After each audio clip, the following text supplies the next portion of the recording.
السلام علیکم پاکستانیوں، ایک نئی ویڈیو کے ساتھ حاضر ہوا ہوں۔ آج آپ نے سنا ہوگا دن بھر کی نیوز ہیڈ لائن چلتی رہی کہ پی ٹی آئی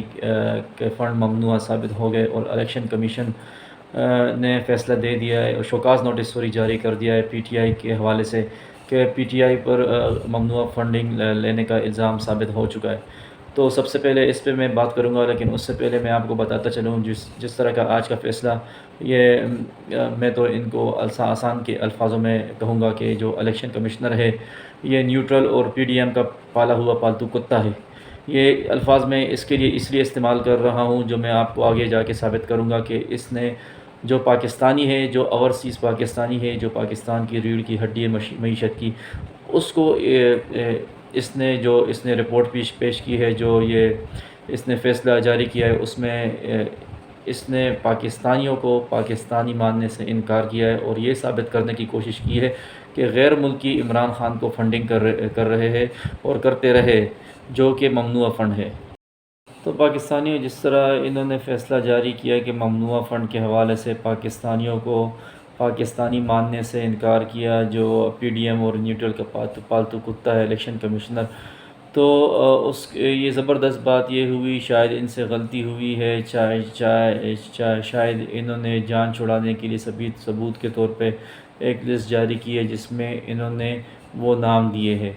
اس نام میں آپ دیکھیں تو جیسے ہی وہ لسٹ جاری ہوئی تو جس کے نام جنہوں نے دیکھے فوراً سے انہوں نے سوشل میڈیا پر ویڈیوز اپلوڈ کیے اور کہا کہ ہم تو پاکستانی ہیں، ہم نے اس طرح کے فنڈ کیے اور ہم یہاں پہ رہتے ہیں، اس کے باوجود ہمیں پاکستانی تسلیم نہیں کیا گیا، جس کے بعد سے سوشل میڈیا پر الیکشن کمشنر جو کہ پالتو کتا ہے اس حوالے سے انتہائی کمپین چل رہی ہے اور انتہائی متنازع ہو چکا ہے، اور جو اس کو ہمیں تو پہلے ہی پتہ تھا اور اندازہ بھی تھا کہ یہ تو 100% نیوٹرل کا بندہ ہے اور پی ڈی ایم کا پالتو کتا ہے، یہ یہی فیصلہ دے گا اور وہی فیصلہ دیا۔ تو سب سے پہلے آتے ہیں آصف خان، جو لسٹ میں انہوں نے نام دیا، جس نے پے پال کے ذریعے $100 پی ٹی آئی کو فنڈ دیے۔ تو اس کا انہوں نے کہا کہ بھئی یہ پاکستانی نہیں ہے، اس نے کہا کہ میں ٹوبا ٹیکسنگ میں رہتا ہوں اور میں نے یہ پے پال کے ذریعے فنڈ کیا تھا پی ٹی آئی کے فنڈ ریزنگ تقریب میں۔ اس کے بعد لسٹ میں دوسرا نام آتا ہے ناصر عزیز اور اس کی بیوی رمیتا شیٹی کا، جس کو الیکشن کمشنر کے جاہل نے کہا ہے کہ یہ بھی پاکستانی نہیں ہے، اور انہوں نے جو $27,500 پی ٹی آئی فنڈ میں دیے ہیں تو وہ غیر قانونی ہے، جبکہ وہ بھی سوشل میڈیا پہ منظر عام پہ آ گئے۔ انہوں نے کہا کہ ہم امریکہ میں رہتے ہیں اور اوورسیز پاکستانی ہے اور ہم نے شادی کی ہے، رمیتا شیٹی ناصر عزیز کی بیوی ہے، اور دونوں کے جوائنٹ اکاؤنٹ ہے جو سنگاپور میں، انہوں نے سنگاپور کے اکاؤنٹ سے $27,500 پی ٹی آئی کے فنڈ میں ٹرانسفر کیے تھے، جس کو اس جاہل الیکشن کمشنر نے اوورسیز پاکستانی نہ مان کر اور کہا کہ یہ بیرونی فنڈنگ ہے۔ تو یہ میں نے آپ کو دوسرا نام بتایا، اور اسی لسٹ میں بے شمار اس طرح کے نام ہیں جنہوں نے $100 دیے ہیں، جنہوں نے $80 دیے ہیں، جنہوں نے آخری حد $250 ڈونیشن دیے ہے پی ٹی آئی کے فنڈ ریزنگ میں۔ تو مسئلہ یہ ہے کہ الیکشن کمشنر ایک جاہل انسان ہے، کیونکہ یہ تو آیا ہی سفارش پہ ہے، کسی کے کہنے پر آیا، پالتو کمشنر ہے، تو اس نے اتنا فرق نہیں کیا کہ یہ میاں بیوی کا اکاؤنٹ اگر ہوگا تو وہ کس طرح کا الگ ہو سکتا ہے۔ اگر اوورسیز پاکستانی امریکہ میں بیٹھ کے امریکن لڑکی سے شادی کر لے تو وہ امریکن ہو جاتا ہے، وہ پاکستانی ختم ہو جاتا ہے۔ تو اس طرح کا جاہل انسان ہے، اس طرح کے اس نے فیصلہ دیا ہے، لیکن اپنے فیصلے کے ذریعے یہ خود ذلیل انشاءاللہ ہوگا۔ اور دوسری بات یہ ہے کہ جو سوچنے کی بات ہے اور جو سمجھنے کی بات ہے، جو فنڈنگ کرتے ہیں تو وہ $100 یا $200 نہیں کرتے، جو ممنوع فنڈنگ کرتے ہیں وہ $100 یا $200 نہیں کرتے۔ اس الیکشن کمشنر جاہل کو کوئی بتائے کہ جو ممنوع فنڈنگ کرتے ہیں تو ممنوع فنڈنگ کہتے کسے؟ ممنوع فنڈنگ اسے کہتے ہیں کہ اسلام آباد ایئرپورٹ میں ایک پرائیویٹ جہاز میں $245 بکسے ڈالرز کے بھر کے دبئی منتقل کیے جاتے، جس کا نہ کوئی بینک ٹرانزیکشن ہوتا ہے، جس کا نہ کوئی ریکارڈ ہوتا ہے، جس کا نہ کوئی منی ٹریل ہوتا ہے۔ تو ممنوع فنڈنگ اسے کہتے ہیں۔ اور ممنوع فنڈنگ اسے بھی کہتے ہیں کہ جب آپ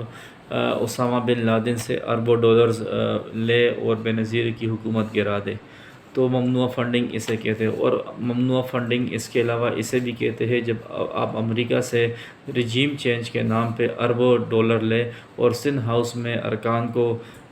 بھیڑ بکروں کی طرح خریدے اور وہی پیسہ پھر بھیڑ بکریوں پر لگائے، تو ممنوع فنڈنگ اسے کہتے ہیں۔ تو اس جاہل الیکشن کمشنر کو کوئی سمجھائے، اس جاہل الیکشن کمشنر کو کوئی یہ بتائے کہ ممنوع فنڈنگ کہتے کسے اور ممنوع فنڈنگ ایکسپوز کس طرح کیا جاتا ہے۔ اور ممنوع فنڈنگ میں کوئی $100، $50 یا $250 نہیں دیتا۔ ممنوع فنڈنگ ہمیشہ ملینز میں ہوتا ہے۔ یہ اس جاہل کو بھی بخوبی اندازہ ہے، کیونکہ اس جاہل نے بھی خوب پیسے لیے ہوئے، اور یہ ایک پالتو کتا ہے۔ میں اسی لیے کہتا ہوں یہ پی ڈی ایم اور نیوٹرل کا پالتو کتا ہے، اسی لیے جو فیصلہ اس نے دیا ہے نہ اس کے سر ہے نہ پیر ہے۔ کوئی اس جاہل الیکشن کمشنر کو بتائے کہ امریکہ میں بیٹھ کے وہاں پہ جب تقریب ہوتی ہے تو پاکستان کی طرح کوئی مسجد میں جس طرح چندہ ہوتا ہے اس طرح نہیں ہوتا کہ بکسہ آپ سامنے سب کے گھماؤ اور کوئی $50 ڈالے گا، کوئی $100 ڈالے گا، اور وہی بکسہ آپ پھر جہاز کے ذریعے پاکستان لا کے پی ٹی آئی والوں کو دے دو۔ تو اس طرح کا نہیں ہوتا۔ امریکہ میں قانون ہے کہ وہاں پہ سب سے پہلے آپ کو کمپنی رجسٹر کرنی پڑتی ہے، جو انہوں نے رجسٹر کی، جو انہوں نے اس جاہل نے فیصلے میں بھی ذکر کیا کہ LLC کے نام سے کوئی کمپنی ہے، اس نے فنڈنگ کی ہے اور کمپنی پی ٹی آئی کو فنڈ نہیں کر سکتی۔ تو جاہل انسان، جب امریکہ کا قانون ہے کہ وہاں پہ آپ پہلے کمپنی اپنے نام سے رجسٹر کرو گے، اس کے بعد آپ کوئی تقریب میں چیریٹی وغیرہ کر سکو گے، تو کس طرح نہیں ہوگا؟ یہ کوئی پاکستان کا قانون تو نہیں ہے کہ کوئی بھی یہاں پہ منی لانڈرنگ کر کے باہر بھیج دے اور کسی کے باپ میں کوئی ہمت نہیں اسے پکڑنے کی۔ پاکستان کے قانون میں یہ لکھا ہے کہ آپ جو بھی چیریٹی وغیرہ کرو گے تو پہلے اپنے نام کی کمپنی رجسٹر کرو گے، ٹیکسز پے کرو گے، اس کے بعد بینکنگ ٹرانزیکشن کے ذریعے پیسے ٹرانسفر کرو گے، اور اسی طریقے سے یہ ہوا۔ تو یہ جو انہوں نے بھونڈے طریقے سے فیصلہ لکھا ہے کسی کے کہنے پر، اور میں نے آپ کو پہلے کہا یہ صرف سٹیج بنا رہے ہیں نواز شریف کے آنے کے لیے، عمران خان کو بلیک میل کرنے کے لیے، تاکہ آپ خاموش رہو، ہم نواز شریف کو اسی طریقے سے لائیں گے۔ جس طرح نواز شریف کو باہر لے جانے کے وقت انہوں نے پری پلان کے ذریعے مولانا ڈیزل سے دھرنا کروایا، اور الیکشن کمشنر جو پالتو کتا ہے ان کا اس سے روزانہ کی سماعت پر اس کیس کا آغاز کروایا۔ تو وہی ابھی دوبارہ وہیں ریپیٹ ہو رہا ہے۔ اور جس طرح کا انہوں نے فیصلہ جاری کیا ہے، تو اگر جسٹس قیوم جو ماضی میں شہباز شریف کا پالتو جج رہا ہے، اگر وہ بھی آ جائے تو وہ بھی اس فیصلے کو دیکھے گا تو ردی کی ٹوکری میں ڈال دے گا، کیونکہ انتہائی گھٹیا فیصلہ اور انتہائی غیر قانونی فیصلہ یہ الیکشن کمشنر جاہل نے دیا ہے۔ اچھا، پھر الیکشن کمشنر جو انتہائی ایک جاہل انسان ہے، جو اس نے دوسری بات بھی فیصلے میں لکھی ہے، اور وہ بات یہ اس نے لکھی ہے جس میں اس نے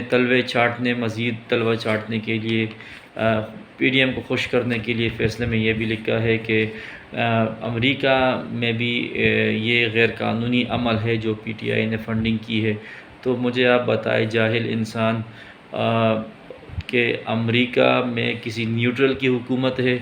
جو وہاں کوئی بھی اتنے پیسے ٹرانسفر کرے گا اور امریکہ ان کو چھوڑ دے گا، جو کوئی بھی سندھ ہاؤس میں بیڑ بکریوں کی طرح پیسے لگائے گا اور سارے ادارے تماشا دیکھیں گے؟ اگر امریکہ میں یہ سب کچھ غیر قانونی ہوتا تو آج فنڈ بھیجنے والا جیل کے اندر ہوتا، یا آپ کی طرح ادارے کے سربراہ نہ بنا ہوتا کسی کے کہنے پر۔ اگر وہاں پہ اس طرح کا قانون ہوتا جس طرح کا پاکستان میں آج جنگل کا قانون ہے، اور جس طرح شہباز شریف چور وزیر اعظم بن چکا ہے، اس کا بیٹا وزیر اعلیٰ بنا رہا ہے، تو وہاں پہ نیوٹرل کی طرح قانون نہیں ہے، وہاں پہ اپنا قانون ہے۔ اور اگر وہاں پہ اس طرح کا قانون ہوتا یا یہ غیر قانونی عمل ہوتا تو فنڈ بھیجنے والا ابھی تک جیل کے اندر ہوتا، نہ کہ الیکشن کمشنر کے اتنے بڑے عہدے پر آپ جیسے جاہل کو بٹھا کے رکھتا۔ لیکن آپ نے تو یہ فیصلہ اسی طرح دینا تھا، کیونکہ آپ کی بیوی کو بڑا عہدہ دیا گیا اور اس عہدے کی آپ نے قیمت ادا کرنی تھی، جو آپ نے ادا کی۔ اور سب سے زبردست بات یہ کہ آپ پی ڈی ایم کے رہنماؤں کے تلوے چاٹتے ہو، تو آپ سے اسی طرح کے فیصلے کی ہمیں توقع تھی۔ تو انشاءاللہ آگے دیکھنے ہیں کہ آج یہ الیکشن کمیشن کتنا ذلیل ہوتا ہے اپنے فیصلوں کے ذریعے سے۔ تو انشاءاللہ نیکسٹ ویڈیو تک کے لیے اجازت دے۔ اوکے، اللہ حافظ۔